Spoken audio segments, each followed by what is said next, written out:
하나님의 따뜻한 사랑을 전해주는 찬양대의 귀한 찬양이었습니다. 언제나 우리 하나님께 영광 돌리고 우리들에게 또 하나님의 사랑을 전할 수 있는 우리 호산나 찬양대가 되기를 우리 기도해 주시면 좋겠습니다. 옆에 계신 분들과 같이 인사하실까요? 사랑합니다. 축복합니다. 자, 우리 한 번 더 인사하실 때 진짜 형통을 누립시다. 아멘. 제가 예전에 우리 교인들이 생각하는 형통이 무엇인지 물어보았던 적이 있습니다. 제가 오늘 설교할 그와 같은 말씀은요, 그때 대답했던 성도님들의 대답에 정답도 들어 있습니다. 하지만 대부분 이 많은 분들의 생각은 좀 다르더라고요. 형통이 무엇입니까? 라고 물었더니 막힘없이 뻥 뚫리는 것, 이런 거를 형통이다라고 이렇게 생각을 많이 하고 계셨습니다. 그러고 보니까 저도 어릴 때부터 목사님들께 들었던 설교가 그렇구나, 뭔가 막힘없이 뻥 뚫리는 게 형통이다라고 들었던 것 같더라고요. 자, 우리 긴급 설문조사에 들어가도록 하겠습니다. 우리 여기 계신 성도님들은 어떠십니까? 형통이라고 하는 것이 막힘없이 잘 되는 거라고 생각하십니까? 또 제가 눈 깜빡깜빡 또 해야 됩니까? 저는 오래전부터 이런 의문을 갖기 시작했습니다. 아마 여기 계신 성도님들도 마찬가지라고 생각합니다. 그래요, 형통이 만약 막힘없이 뻥 뚫리는 게 형통이라고 우리가 가정해 봤을 때 항상 막힘없이 뻥 뚫린 그런 인생을 사는 분들이 과연 우리 주변에 몇 명이나 있을까 하는 것입니다. 여러분들 한번 생각해 보십시오. 내가 그러든지 아니면 내 주변에 그러든지 그런 삶을 사는 사람들이 몇 명이나 여러분 생각나십니까? 아마도 우리 주변에 그렇게 막힘없이 뻥 뚫린 인생을 사는 사람은 단 한 명도 없다고 생각됩니다. 다 크고 작은 장애물이 있어서 그것을 넘어서고자 또는 돌아가고자 얼마나 애를 쓰며 인생을 살고 있습니까?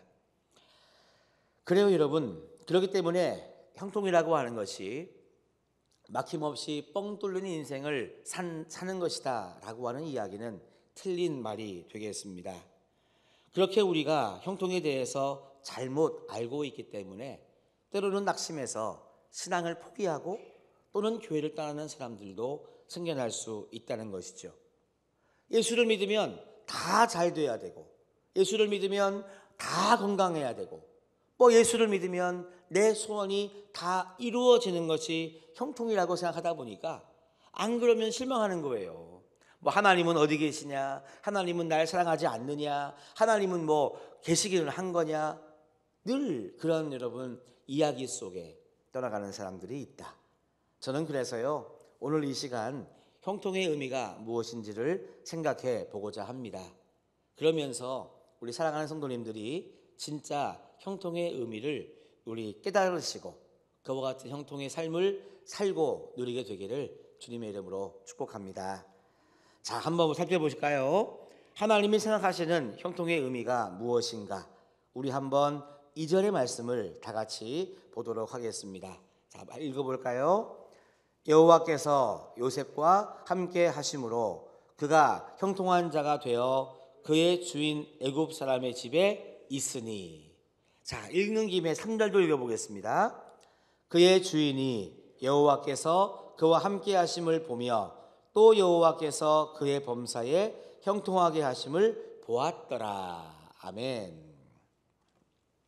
자, 2절과 3절 말씀에 반복되는 단어가 있습니다. 중요한 부분을 노란색으로 해보았고요, 반복되는 단어를 또 다른 주황색으로 한번 해보았습니다. 자, 반복되는 단어가 뭐냐 하면 형통이라고 하는 단어와 함께 하심, 다시 말하면 여호와께서 함께 하심이라고 하는 말이 반복되고 있습니다. 오늘 요셉의 형통함이라고 하는 것은 단 한 가지밖에 없습니다. 그것은 뭐냐 하면 하나님이 요셉과 함께 하신다. 그 사실밖에는 여러분 언급되는 게 없다는 것입니다. 오늘의 말씀 속에 요셉의 능력이나 요셉의 성실함은 언급이 되어 있지 않습니다. 게다가 지금 요셉의 신분이라고 하는 것은 노예 신분입니다. 그러나 비록 요셉이 노예이다 하더라도 여호와께서 함께 하신 것 때문에 지금 요셉은 형통한 자다라고 말하는 것이 오늘 성경의 말씀이라고 하는 것이죠. 여러분, 그래서 형통의 진정한 의미는 무엇이냐? 하나님이 함께 하는 것이 형통인 줄로 믿습니다. 한번 여러분 저를 따라 하십시다. 하나님이 나와 함께 하신다. 다시 한번, 하나님이 나와 함께 하신다. 맞습니다. 형통이라고 하는 것은 하나님께서 함께 해주시는 것, 나와 함께 하시는 것이 여러분 형통의 진정한 의미라고 하는 것이죠. 그러니까 여러분, 오늘 여러분들의 마음속에 형통이 막힘없이 뻥 뚫리는 것이다 라고 여러분 생각했던 분들이 계시다면 오늘 이 시간 수정하시기 바랍니다. 정정하시기 바랍니다. 형통이라고 하는 것은 하나님이 나와 함께 해주심이 형통이라고 하는 것이죠. 여러분, 돈만 잘 벌면 형통하는 것입니까? 내가 설정한 목표를 달성하면 그것이 여러분 형통한 삶입니까? 기독교의 잘못된 형통주의와 여러분 세상에 이 성공주의가 만나가지고요, 오늘날 개신교가 점점 그 본질을 잃어가고 있습니다. 우리 엊그저께 금요성령 기도회 때도 그 이와 같은 말씀, 비슷한 말씀을 드렸습니다마는 세상 사람들이 우리 기독교인들을 비꼬는 말 중에 있잖아요. 이런 말이 더 가슴 아프더라고요. 예수 믿는 사람들이 더해 더. 이게 무슨 말입니까? 좋은 말입니까? 아닌 것 같죠? 믿는 자들이 더하다는 말, 여러분, 이거 참 심각한 말입니다. 예수 믿는 사람들이 얼마나 성공에 집착하는지 세상 사람들보다 더하다는 것입니다. 이 예수 믿는 사람들이 돈 버는 데는 지독해. 이렇게 세상 사람들이 이야기를 한다는 것이죠. 그래요. 성공하기 위해서 또는 돈을 많이 벌기 위해서 예수님의 이름까지도 서슴없이 갖다 붙이는 기독교인들, 세상 사람들이 더하다고 그렇게 이야기를 합니다. 하지만 여러분, 오늘의 말씀은 분명합니다. 내가 지금 어떤 삶을 살든 하나님과 동행하며 사는 삶이, 따라합시다, 형통한 삶이다. 맞아요. 찬송가 438장의 고백이 형통의 진수를 보여주는 그런 찬송입니다. 높은 산이 거친 들이 초막이나 궁궐이나 내 주 예수 모신 곳이 그 어디나 하늘나라. 할렐루야 찬양하세. 내 모든 죄 사함받고 주 예수와 동행하니 그 어디나 하늘나라. 이 찬송가의 가사가 우리들에게 형통의 진수를 알려주고 있습니다. 형통이라고 하는 것은 하나님이 함께 하시는 지금인 줄로 믿습니다. 그리고요, 형통이라고 하는 것은 하나님이 함께 하시는 이곳인 줄로 믿습니다. 여러분, 그래서 형통이라고 하는 것은 매 순간 하나님을 체험하며 하나님과 동행하는 삶, 바로 지금 이곳에서 그렇게 하나님이 함께 해주시는 그 삶이 형통의 삶이라고 하나님은 요셉을 통해서 우리들에게 알려주고 있다는 것이지요. 제가 오늘 말씀을 여기까지 준비하고 가만히 컴퓨터 앞에 앉아가지고요, 이런 질문을 해보았습니다. 하나님께서 왜 이 메시지를 이렇게 한 해가 저물어가는 12월 17일 다음 주면 예수님의 탄생이 있는 성탄절을 앞두고 이 말씀을 준비하게 하시는 걸까? 왜 이 말씀을 우리 사랑하는 성도들에게 전하게 하시는 걸까? 생각을 해보았습니다. 그렇게 생각을 하고 있는데 좀 바보 같은 질문이 하나 떠오르는 거예요. 그러면 요셉은 도대체 언제부터 하나님이 함께 해주셨지? 라고 하는 생각이 드는 겁니다. 그러고 보니까 요셉의 이야기는요, 이 창세기 39장부터 나오는 게 아니라 37장부터 요셉의 이야기가 등장합니다. 그래서 제가 성경을 앞으로 넘어가 가지고요, 37장부터 다시 한번 찬찬히 말씀을 읽어보았습니다. 그러다 보니까 재미있는 사실 하나 제가 발견하게 된 거예요. 뭐냐 하면 요셉에 대한 성경의 기록 중에 있잖아요, 하나님이 함께 하셨다라고 하는 말은 37장에도 안 나오고 38장에도 안 나오고 39장이 돼서야 나온다는 것을 제가 새삼스럽게 발견하게 되었습니다. 그런데 39장 이후부터는 하나님이 요셉과 함께 하신다는 말이 있잖아요. 한 번 나오기 시작하니 본물 터진 듯 두 번도 나오고 세 번도 나오고 그 뒤에는 계속 그런 말씀들이 나오더라 하는 것입니다. 그럼 전에는 안 나왔어요. 하나님이 함께 한다는 말이 없었습니다. 그러면 여러분 궁금하지 않습니까? 과연 39장 전에는 하나님이 요셉과 함께하지 않아서 그런 말씀이 안 나왔을까요? 여러분들 어떻게 생각하십니까? 하나님께서 39장 전에 요셉의 인생에는 함께하시지 않았기 때문에 성경에 그 말씀이 안 나왔을까요? 저는 분명하게 믿습니다. 분명 39장 전에 요셉의 인생에도 하나님은 함께 하셨습니다. 그런데 단지 요셉이 그것을 느끼지 못하고 깨닫지 못했기 때문에 여러분, 그 느껴지고 고백된 부분이 39장이라고 하는 사실입니다. 여러분 한번 우리 생각해 보십시다. 39장 이전에 요셉의 삶은 어떤 삶이었냐? 우리 한번 같이 우리 생각해 보시자고요. 요셉은요, 요즘으로 말하면 재벌 2세로 태어났습니다. 요새 여러분 드라마 중에 뭐 재벌 2세 뭐 남자 또는 여자를 만나 뭐 이런 이 드라마 많이 나오잖아요. 우리들에게 대리만족을 주는 그런 마음인 것 같습니다. 제 아내도 저를 재벌 2세로 생각하고 만났나 잘 모르겠습니다만은. 자, 요셉이 왜 재벌 2세냐? 요셉의 증조 할아버지 아브라함은요, 가나안 왕 3인의 연합군을 군사력으로 제압할 수 있을 만큼의 이 힘을 가진 그런 증조 할아버지였습니다. 두 번째, 요셉의 할아버지 이삭은요, 블레셋 왕과 불을 다툴 정도로 막대한 재물을 소유했던 그런 사람이었습니다. 또 요셉의 아버지 야곱도 마찬가지로 하나님께서 막대한 이 부를 이렇게 축적할 수 있도록, 쌓을 수 있도록 허락해 주셨다고 하는 사실입니다. 그러니까 증조 할아버지는 하여튼 힘이 셌죠.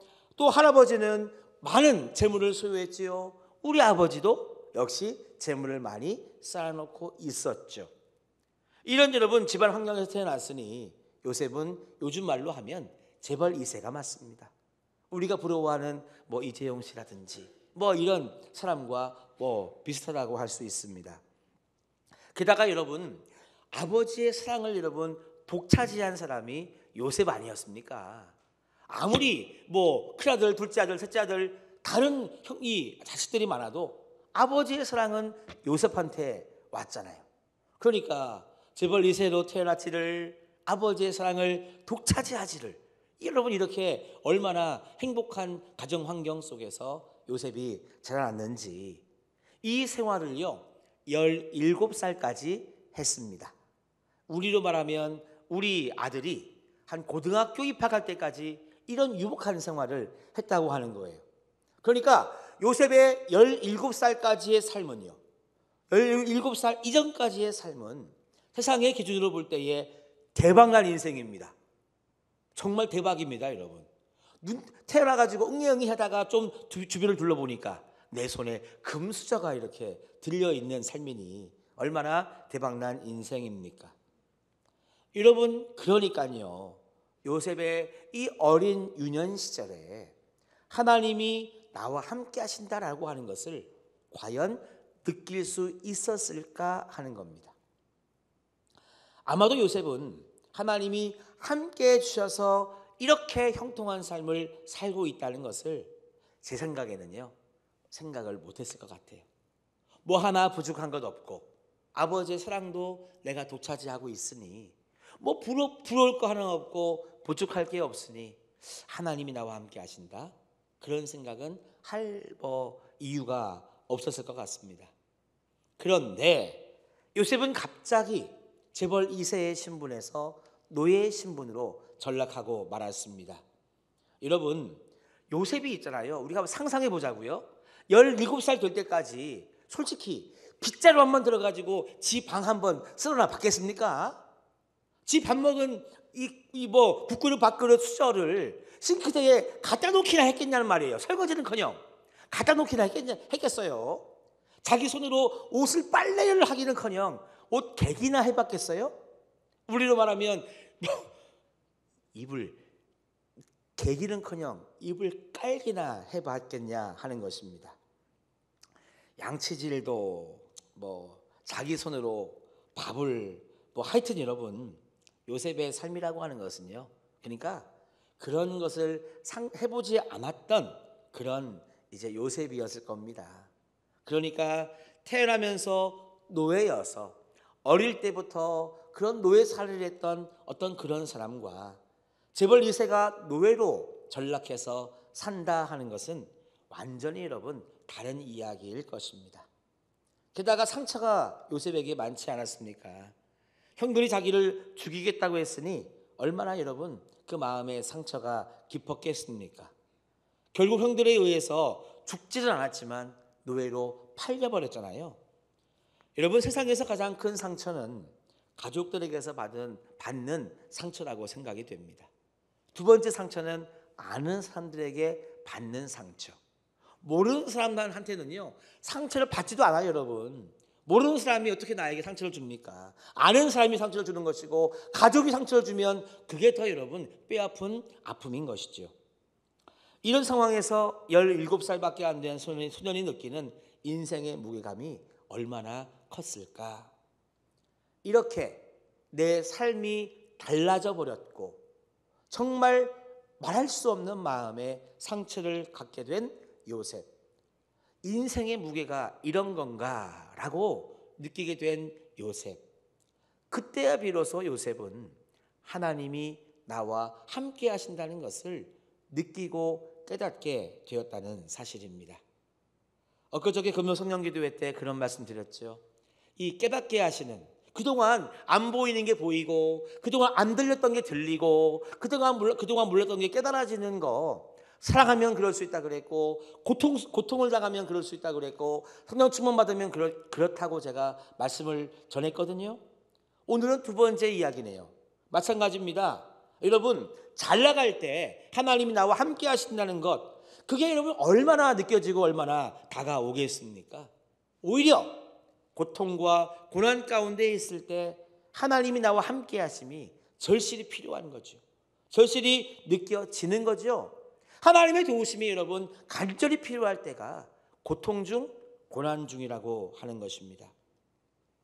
수술을 앞둔 교우들에게 하나님이 함께 하시니 걱정하지 마세요. 힘내세요. 여러분, 고난당한 자에게 하나님이 함께 하신다는 그 말밖에 무슨 말로 여러분 위로를 하고 새 힘을 줄 수 있단 말입니까? 그래서 여러분, 오늘 하나님은요, 우리 가운데 고난을 당하고 있거나 우리 가운데 고통이 있거나 오늘 하나님의 도우심이 절실하게 필요한 영혼들에게 오늘 말씀하십니다. 내가 너와 함께 하겠다. 내가 너와 함께 하겠다. 내가 너와 함께 하겠다. 성경은 이것을 형통이라고 말하는 것입니다. 김봉준의 온 세상에서 끌어모은 감동이라고 하는 책이 있습니다. 그 책에 보니까 이런 이야기가 나오더라고요. 어렸을 때의 운동의 경기 중에 지금도 잊혀지지 않는 게 있다. 바로 장애물 경주이다. 우리 반에서 2명의 선수가 나갔는데 한 아이는 육상 선수였고 또 다른 아이는 키가 가장 작은 아이였다. 땅 하는 신호음과 함께 육상 선수인 아이는 당연히 먼저 뛰어나가 사다리를 통과하고 뜀틀을 뛰어넘어 가마니까지 뒤집어 쓰고 나왔다. 저만치 앞에 놓인 쟁반 위의 밀가루에 얼굴을 파묻고는 접혀진 종이를 입술로 물었다. 그리고는 관중석을 향해 쏜살같이 뛰어왔다. 접힌 종이를 펼치는 순간 그 아이의 얼굴이 굳어졌다. 아뿔싸, 접힌 종이 속엔 할머니라고 쓰여있지 않은가. 그 친구가 아무리 잘 뛰면 뭘 하나, 할머니가 뛰지 못하는 걸. 결국 그 아이는 다 이긴 경기를 놓치고 말았다. 반면에 키가 작은 아이는 종이를 펼치는 순간 얼굴이 환해졌다. 체육 선생님이라는 글자가 또렷하게 쓰여 있었기 때문이었다. 얼씨구나 하고 선생님 손을 잡고 뛰는데 아이의 걸음이 시원찮았던지 체육 선생님은 안 되겠다, 내 등에 업혀라 하시곤 그 아이를 들쳐업고 뛰기 시작했다. 1등으로 들어온 건 두말할 필요가 없다. 여러분, 이것이 하나님이 함께 하시는 형통의 삶이 아니겠습니까? 비록 나는 키가 작은 어린아이처럼 잘 뛰지 못하는 나일지라도 하나님 나와 함께 하셔서 나의 손을 붙잡고 같이 뛰어주시면, 나를 등에 업고 하나님이 뛰어주시면 우리의 인생은 여러분 달라지는 줄로 믿습니다. 마지막으로 형통에서 놓치지 말아야 할 것이 있습니다. 5절의 말씀입니다. 우리 한번 5절의 말씀을 다 같이 읽어보시겠습니다. 그가 요셉에게 자기의 집과 그의 모든 소유물을 주관하게 한 때부터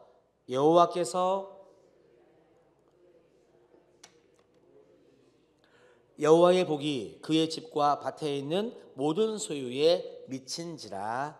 아멘. 여호와께서 누구를 위하여 누구의 집에 복을 내리나요?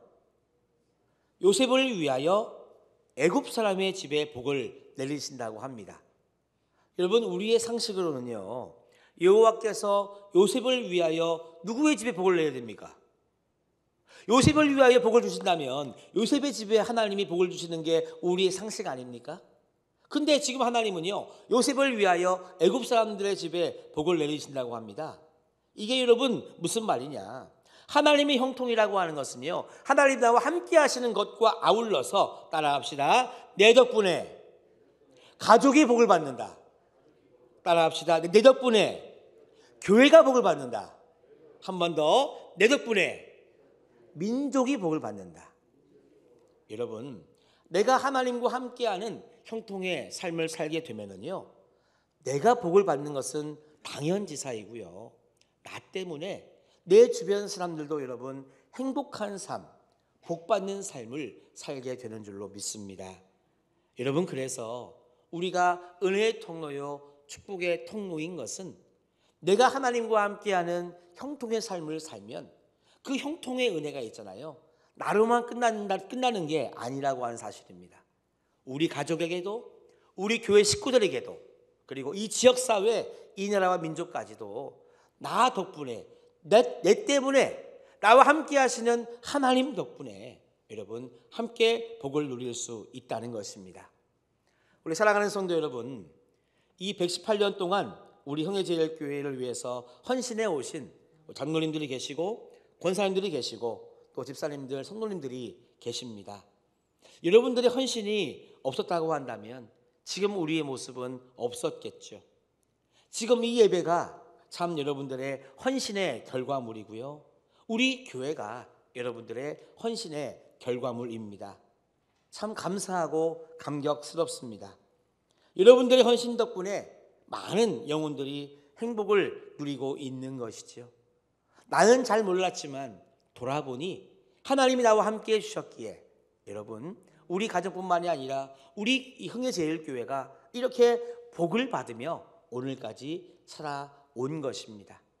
그런 면에서 지금까지 수고해 오신 장로님, 권사님, 집사님, 여러분 성도님들께 참 감사의 마음을 전합니다. 그리고 여러분 모두를 축복합니다.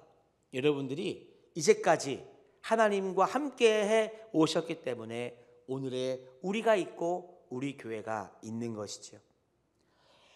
저도 앞으로 더 우리 형제제일교회를 사랑하며 섬기고 싶습니다. 우리 교회를 하나님 사랑을 충만히 받는 교회로, 서로 사랑이 풍성한 그런 교회로, 이웃사랑으로 섬기는 우리 형제제일교회가 될 수 있도록 앞으로 계속 같이 달려갔으면 좋겠습니다. 그래서 여러분, 이렇게 같이 살아보자, 이렇게 같이 동역해 보자라고 하는 우리들의 결단, 우리들의 마음이 있다고 한다면 하나님이 우리와 함께 해주시는 그 축복과 은혜의 결과는 나 혼자만 감사가 넘치는 삶이 아니라 그 삶이 우리 가정과 우리 교회 그리고 지역사회와 이 나라와 민족까지 여러분 펼쳐지면서 그렇구나, 하나님의 형통, 진짜 형통이라고 하는 것은 하나님이 나와 함께 하시는 것, 그리고 나를 통해 내 주변의 많은 이웃들까지도 행복하게 하는 것, 이것이 형통이구나. 여러분 자신을 통해 하나님의 복을 증거하시고 나와 우리 모두가 행복해짐을 통해 여러분 하나님의 마음, 그 형통의 마음을 많은 영혼들에게 나누고 전할 수 있는 우리 모두가 다 되시기를 주님의 이름으로 축원합니다. 우리 자리에서 일어나셔서 찬송 드리고 기도하겠습니다. 오늘은 내 영혼이 은총 입어 같이 한번 주님께 찬송 드리겠습니다.